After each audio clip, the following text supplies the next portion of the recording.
Good afternoon, students. Sevi Sandhi Metric Higher Science School, 12th Biozoology. I am V. Rajendran, your biology teacher. Today we are going to discuss about molecular genetics. In molecular genetics, now we will see the 5.1 gene as the functional unit of inheritance.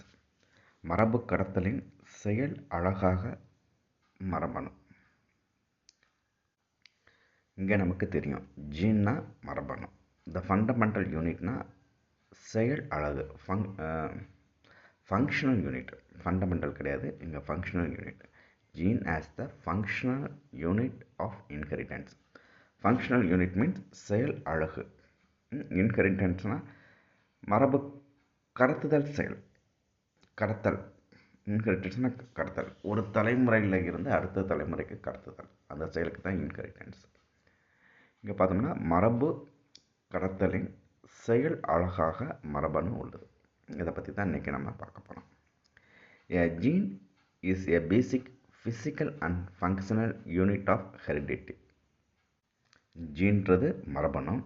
மரபணு என்பது ஹெரிடிட்னா மரபு கடத்தலுக்கான physical and functional unit. Physical means இயற்பிய மற்றும் செயலிய அடிப்படை அழகாகும். Gene எப்படி சொல்கிறாங்க?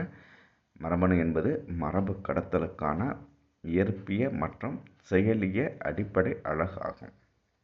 The concept of the gene was first explained by Gregor Mendel in 1860. The concept of ஜீன்றது மரபணு, கான்செப்ட்னா கோட்பாடு. இந்த மரபணு கோட்பாடுகளை Gregor Mendel in 1860 was first explain.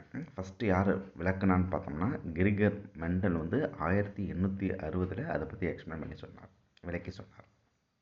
He never used the term gene. He called it factor. ஆனால் அவர் gene அல்லது மரபணு என்ற சொல்லை அவர் எங்கேயுமே பயன்படுத்தலை.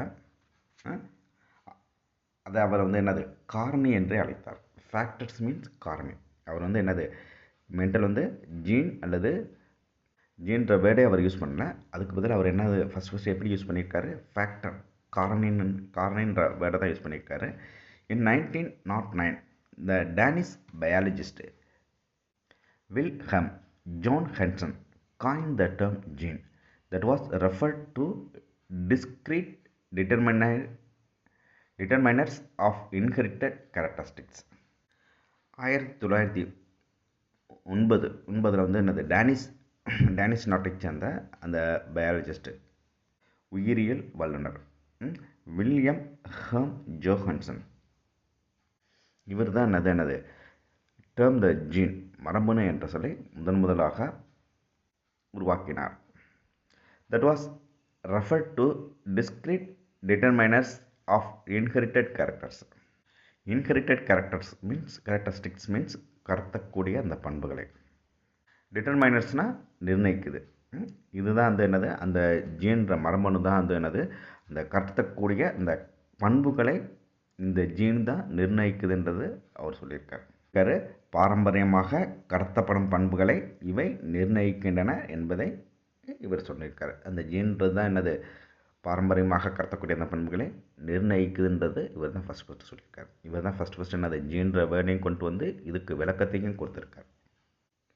According to the classical concept of gene introduced by Sutton in 1902. 1902 சட்டன் என்பவரால் அறிமுகப்படுத்தப்பட்ட கோட்பாட்டில் கீழ்கண்ட எல்லாத்தையும் சொல்லியிருக்கார். அவர் மரபணுவை பற்றிய ஒரு விளக்கத்தை கீழே கொடுத்திருக்கார். Genes have been defined as discrete particles that follow Mendelian rules of inheritance, occupy a definite locus in chromosome and are responsible for the expression means வெளிப்படுத்துது, expression of specific phenotypic character.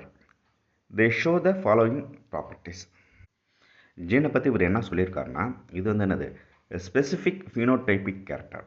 ஒரு குறிப்பிட்ட phenotypic கேரக்டர்னா புறப்பண்புக்கு காரணமாக இருக்கக்கூடியதுன்னு சொல்லியிருக்காரு. Responsible for the expression of specific